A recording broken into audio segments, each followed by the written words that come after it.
బ్రహ్మజ్ఞాన సమానం పవిత్రమైనది. త్రిజగాలలో వేరే ఏదీ లేదు. దాని గురించిన బోధ అత్యంత మహత్యం గలది.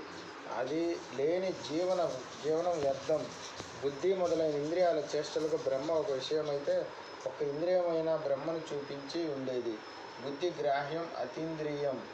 బ్రహ్మతత్వాన్ని బుద్ధి ద్వారా గ్రహించవచ్చు, కానీ అది ఇంద్రియాలకు అతీతమైనది అని శృతి గర్జించినా ఇది శృతి సమ్మతం కాదు. బుద్ధి మొదలగు ఇంద్రియాల అస్తిత్వం లేనప్పుడు విషయాన్ని గ్రహించే ఉపకరణాలు ఉండవు. అప్పుడు బ్రహ్మ యొక్క అస్తిత్వాన్ని అంగీకరించడానికి అవకాశం ఉండదు. ఇంద్రియాలకు గోచరించేవి మాత్రమే ఉన్నాయి, కానీ ఇతర వస్తువు లేదు అని అంతటా ప్రసిద్ధి. అప్పుడు బ్రహ్మ అస్తిత్వం ఎక్కడా లేనట్టే అర్థం. అంటే బ్రహ్మ ఎప్పుడూ ఉండదు అని దీని అర్థం. ఈ అర్థం వల్ల అనర్థం అవుతుంది. సూక్ష్మమైన తారతమ్య దృష్టితో గ్రహించిన పారంపరిక అర్థం బట్టి బుద్ధి ఎల్లప్పుడూ ఉండే సద్వస్తువు. బుద్ధి కూడా లయమైపోయినప్పుడు అక్కడే అది సద్వస్తువుగా అనుభవ రూపంలో ఉంటుంది. నిస్సందేహంగా ఆత్మవిశ్వాసానికి మూలం.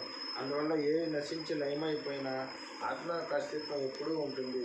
రాయితో కుండను పగలగొట్టితే దాని ఆకారం పోయి కుండ పెంకులు మిగిలి కుండ అస్తిత్వాన్ని తెలుపుతాయి.